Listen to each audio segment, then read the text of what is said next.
ॐ अज्ञानतिमिरान्धस्य ज्ञानाञ्जनशलाकया चक्षुरुन्मीलितं येन तस्मै श्रीगुरवे नमः। नमः ॐ विष्णुपादाय कृष्णप्रेष्ठाय भूतले श्रीमते भक्तिवेदान्तस्वामिन्निति नामिने। नमस्ते सारस्वते देवे गौरवाणी प्रचारिणे निर्विशेषशून्यवादी पाश्चात्यदेशतारिणे। जय श्री कृष्ण चैतन्य प्रभु नित्यानंद श्री अद्वैत गदाधर श्रीवासदि गौरभक्तवृंद।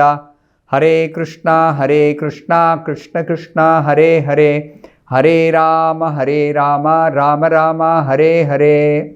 ओम नमो भगवते वासुदेवाय। नारायणं नमस्कृत्य नरं चैव नरोत्तमं देवीं सरस्वतीं व्यासं ततो जयमुदीरयेत्। In this session, we'll be discussing from the 42nd verse of the 7th chapter of the first canto of Srimad Bhagavatam.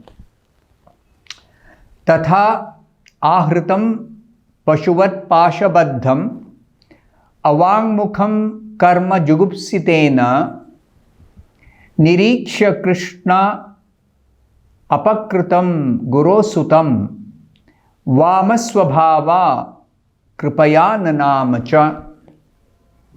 The meaning of this verse is, Sri Suta Goswami said, this is Suta Goswami speaking, Draupadi then saw Ashwatthama, who was bound with ropes like an animal and silent for having enacted the most inglorious murder. Due to her female nature and due to her being naturally good and well behaved, she showed him due respects as a Brahmana. So this verse is describing when Ashwatthama was brought bound up by Arjuna. Both Krishna and Arjuna had gone in Arjuna's chariot, Krishna as the charioteer, chasing Ashwatthama, who was trying to run away after having enacted the most inglorious murder. Ashwatthama had killed the 5 sleeping sons of Draupadi, and it was condemned even by his master, Ashwatthama's master, Duryodhana, because Duryodhana was fighting the battle on religious principles. So were the Pandavas. So in such a battle, to kill somebody who is just sleeping, suptam, that is already explained earlier. It is not proper to kill somebody who's sleeping like that, even though the person is on the enemy camp, doesn't matter. Now here, Ashwatthama was bound with ropes like an animal, Pashuvat, Pashabaddham. But what is Ashwatthama's position? Ashwatthama was bound up because he did not behave like a Brahmana. He did not behave like a Brahmana, even though he is the son of a Brahmana, son of Dronacharya, son of the Acharya, teacher, military teacher of Arjuna, and he deserves to be respected as such, but he behaved most degrading manner. He degraded himself. So therefore, Arjuna bound him up. But when he was brought in front of Draupadi, she showed him due respects as a Brahmana.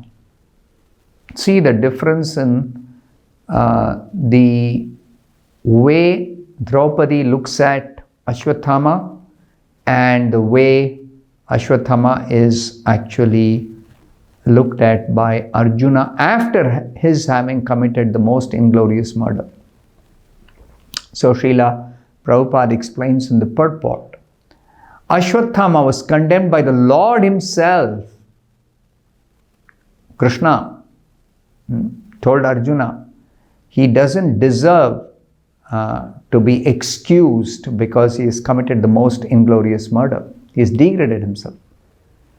And even Ashwatthama was treated even by Arjuna just like a culprit, not like the son of a Brahmana or teacher. But then, when the same Ashwatthama was brought in front of Srimati Draupadi, although she was very much aggrieved for the murder of her sons, the murderer was present before her, and in spite of all this, she could not withdraw the due respect generally offered to a Brahmana or the son of a Brahmana.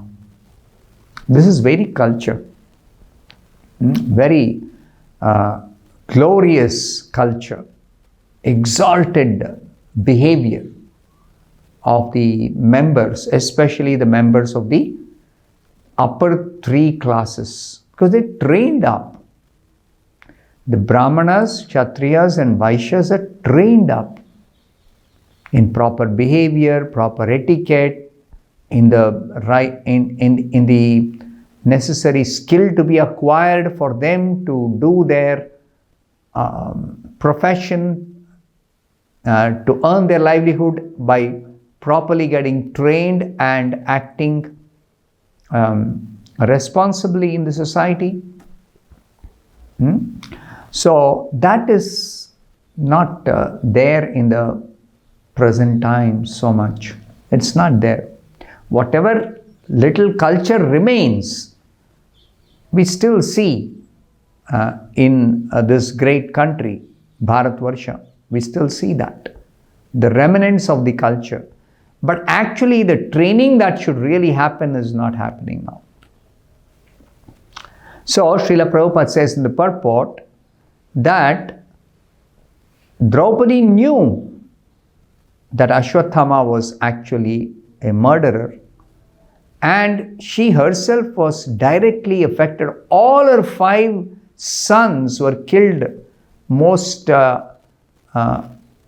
ingloriously by Ashwatthama. In spite of that, she did not withdraw the due respect that is offered to such a Brahmana or a son of a Brahmana, according to the Vedic culture, according to the way she is trained up in the culture. Now, it is also explained this is due to her mild nature as a woman. Vamasvabhava.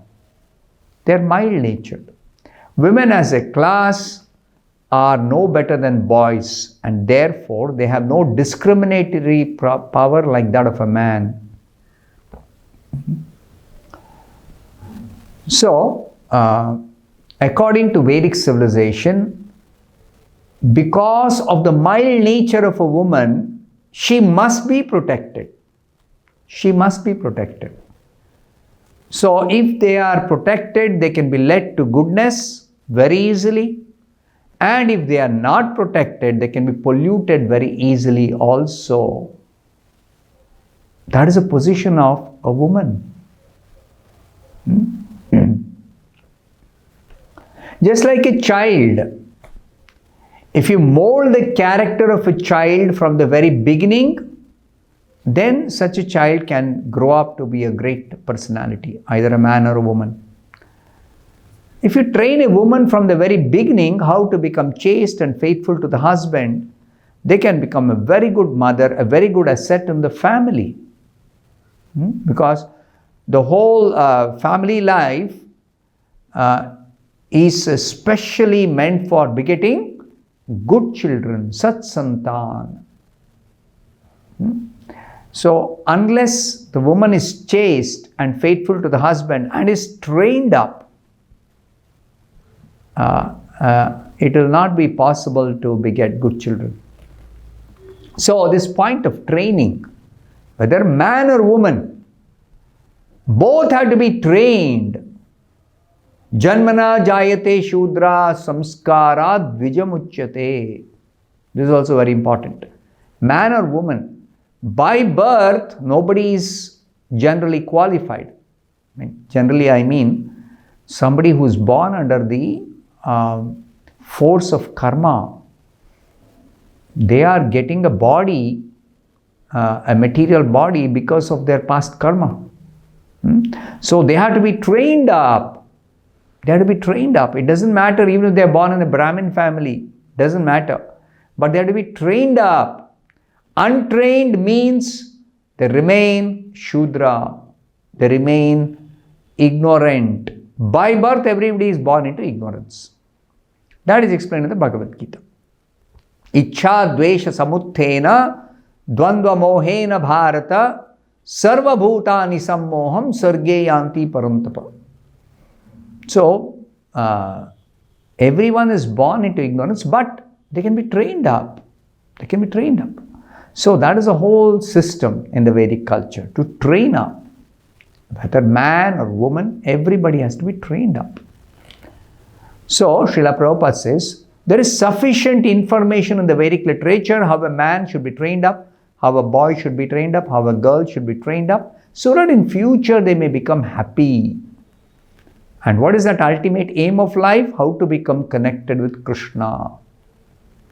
As spirit soul, it doesn't matter whether somebody is born as the son of a Shudra or a daughter of a Vaishya. It doesn't matter.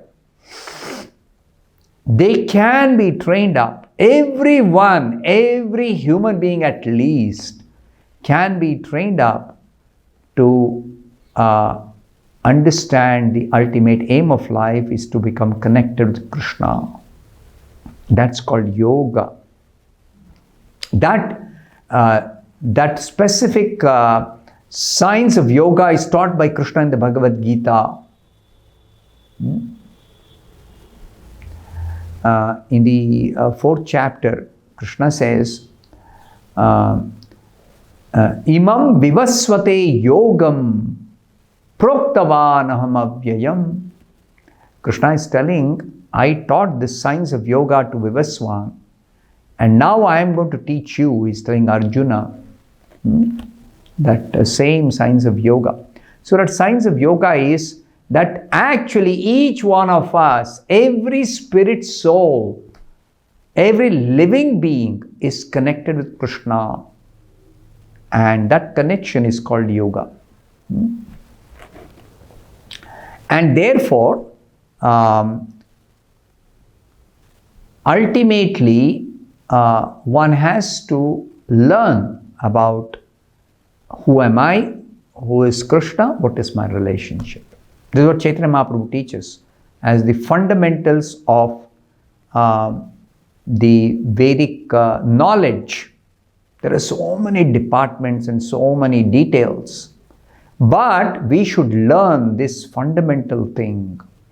We should not miss out this ultimate aim to connect with Krishna. So therefore, Srila Prabhupada says that in this Kali Yuga, to get into the details of all these different divisions or branches of knowledge is not practically possible. There is no time, there is no inclination, there is no proper Gurukul system to teach all those details according to the candidate, according to the circumstances. No. Simply, Chaitanya Mahaprabhu taught, chant Hare Krishna. Chant Hare Krishna. And then, by chanting Hare Krishna, all the knowledge will be revealed within the heart. When the heart becomes cleansed by chanting Hare Krishna, all that knowledge will be revealed. And everything will become first class when one becomes a devotee by chanting Hare Krishna. I'll stop here. Thank you very much. Hare Krishna.